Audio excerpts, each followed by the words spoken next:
শুভ দুপুর বন্ধুরা। তো আমার রান্নাবাড়ি কমপ্লিট। আজকে আমাদের এখানে অনেক লোক এসেছে, নিমন্ত্রণ করেছিলাম বৌদিদেরকে, মাদেরকে, সবাইকে। তো চলে আসছে, এই যে দেখতে পাচ্ছ ওরা বসে গেছে খেতে। তো নিচে দিয়ে দিয়েছি সব চিন্ডেল পাটিকে, আগে দিয়ে দিয়েছি। তো এই যে দেখতে পাচ্ছ ভাত, এখানে আছে মুগ ডাল, লাউ দিয়ে করেছি, মানে মুগ মসুর ডাল মিশিয়ে লাউ দিয়ে করেছি।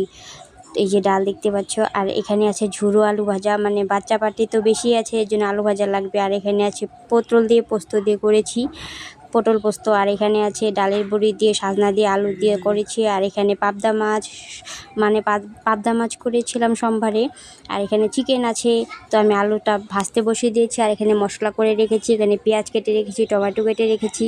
এখানে তেল বসিয়ে দিয়েছি আমি, তেলটা গরম হয়ে গেছে, তেজপাতা, শুকনো লঙ্কা, তারপরে এখন জিরে ফোড়ন দিয়ে ভালো করে নেড়ে নেব। এই যে দেখতে পাচ্ছ, ভালো করে নেড়ে চেড়ে এখন আমি এখানে অ্যাড করব পেঁয়াজ। তো পেঁয়াজটা দিয়ে দিলাম আমি, সব কয়টা পেঁয়াজ দিয়ে দেওয়ার পরে ভালো করে একটু নেড়ে নেব, লাল লাল করে একটু ভেজে নেব। ভেজে নেওয়ার পর কেটে রাখা টমেটোগুলো ছিল সেগুলোও দিয়ে দেব। টমেটোগুলো দিয়ে দিলাম। এখন আরেকটু ভালো করে, মানে পেস্ট যে করছিলাম সেখানেও টমেটো দিয়েছিলাম, আর এখানে আধা দিয়ে দিয়েছি। তো এই যে মশলার পেস্টটা আমি ঢেলে দিলাম। এবার ভালো করে নেড়ে নেব, নেড়ে মিশিয়ে নেব ভালো করে। মশলাটা ভালো করে কষতে থাকো তুমি, মশলাকে বলছি আমি, ভালো করে কষো। যত মশলা কষাবে অত মাংসর টেস্ট বাড়াবে। তো আমি এখানে নুন অ্যাড করে দিলাম। এখন দিয়ে দেব কিছু গুঁড়ো মশলা, যেমন ধরো হলুদের গুঁড়ো দিলাম, তারপর দিব হচ্ছে আমি লঙ্কা গুঁড়ো। এত দেরি হচ্ছে কেন, তাড়াতাড়ি ঢেলে দে না। হলুদ গুঁড়ো আরেকটু দিয়ে দিলাম, কম পড়ে গিয়েছিলো। তো আরেকটু লঙ্কা, এবার আমি লঙ্কা গুঁড়ো দিয়ে দিলাম। আরেকটু দিতে হবে, ঝাল হবে না নয়তো। তো এই যে আমি ঝালটা প্রচণ্ড ভালোবাসি গাইস, আমি ঝাল প্রচণ্ড খেতে পারি। তো জিরা গুঁড়ো দিয়ে দিলাম। তারপরে দিয়ে দেব হচ্ছে তোমার ধনে গুঁড়ো। তো সব মশলা দেওয়া হয়ে গেছে।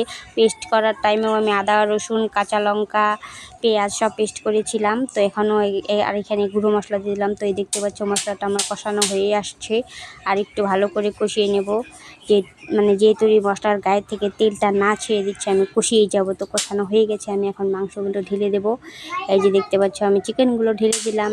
চিকেনগুলো দিয়ে এবার ভালো করে মিশিয়ে নেব, নেড়ে চেড়ে ভালো করে মাংসের গায়ে দিয়ে লাগিয়ে দেবো মশলাগুলো। মাংসকে পুরো মানে রং করে দেবো, সাদা সাদা মাংস পুরো লাল লাল করে দেবো গাইস। এই যে দেখতে পাচ্ছ, তো আমার এই যে দেখতে পাচ্ছ কষানো হয়ে আসছে। এখনও হয়নি, অনেকটাই দেরি আছে, জল ছেড়ে দিয়েছে এখন গাইস। তো এখন আলুগুলো দিয়ে দেবো এই অবস্থায়, তাহলে আমার ভেজে রাখা আলুগুলোও সিদ্ধ হয়ে যাবে। তো এই যে দেখতে পাচ্ছ আলুগুলো দিয়েও ভালো করে কষিয়ে নিলাম। দেখতে পাচ্ছ, এই যে দেখতে পাচ্ছ কি সুন্দর লাগছে না? তো এমন রাখলে তো চলবে না, এখানে তো জল ঢালতে হবে, এটার গায়ে জল। তো এই যে দেখতে পাচ্ছ আমি জল ঢেলে দিলাম। তো গরম জলই ঢেলে দিলাম। তো একটু তো ঝোল লাগবে না, দুজন মানুষ হলে তখন কষা কষা করা যায়, এখন এটা কষা চলবে না, এটাতে ঝোল রাখতে হবে। তো এই যে দেখতে পাচ্ছ টকবক করে ফুটছে মাংসের ঝোল আমার।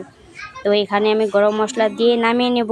তো আজকের রেসিপি আমার এগুলোই ছিল। কেমন লাগলো ভিডিওটা কমেন্ট করে জানাবে।